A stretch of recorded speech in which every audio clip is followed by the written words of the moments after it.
Bonsoir, je suis le docteur Saïdi Mehdia, je suis professeure en hématologie et je suis la présidente de la Société algérienne d'hématologie et de transfusion sanguine, raison pour laquelle nous avons cette fois-ci organisé ce congrès ici à Alger, à Bodj El Kifen. Alors dans ce congrès, c'est le 18e congrès organisé par notre société qui est ancienne maintenant parce qu'elle a déjà près de 20 ans d'existence. Et pour ce congrès, nous avons choisi deux thèmes. Le premier thème, c'est l'hémophilie, qui est une maladie hémorragique héréditaire et qui touche essentiellement les garçons. Les mamans transmettent la maladie mais ne sont pas malades, alors que les garçons sont malades et ils sont essentiels. Ça se manifeste par des hémorragies qui sont le plus souvent provoquées au niveau des genoux, au niveau des articulations en fait. Il faut faire très attention parce qu'il faut éviter la circoncision chez ces enfants, qu'il faut faire uniquement au niveau hospitalier. Pour ce thème-là, qui est très important, qui est aussi très intéressant, nous avons invité le président de la Fédération mondiale de l'hémophilie qui est là avec son assistante.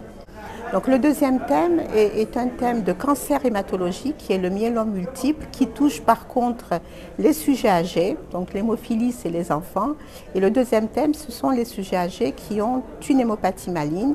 C'est un cancer aussi qui est fréquent. Dans le monde, c'est le deuxième cancer hématologique après les lymphomes. Et chez nous, en Algérie, il est aussi fréquent puisqu'il y a un travail qui a été fait et on a bien démontré qu'il est aussi le deuxième cancer hématologique.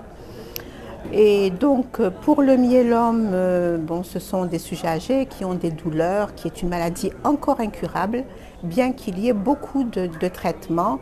Actuellement, il y a beaucoup d'avancées, il y a des recommandations nationales que nous avons déjà fait en 2016 et nous allons cette fois-ci les mettre à jour. Donc demain, Inch'Allah, on va les mettre à jour et qui seront utilisés par tous les hématologistes algériens. En dehors des traitements que l'on fait, qui ne sont plus de la chimiothérapie pour le myélome, c'est plus de la chimiothérapie qu'on utilise. Donc c'est des traitements un peu ciblés, mais qui sont très efficaces. Donc c'est une maladie qui maintenant on peut la considérer comme une maladie chronique, alors que quand j'étais moi beaucoup plus jeune, les malades décédaient au bout de 2-3 ans. Et en plus, ce qu'il y a d'intéressant dans cette maladie, c'est de faire une intensification thérapeutique qu'on appelle aussi l'autogreffe de cellules souches, qui se fait ici à Alger. Il y a plusieurs centres à Alger. À l'ouest, il y a 3 centres actuellement.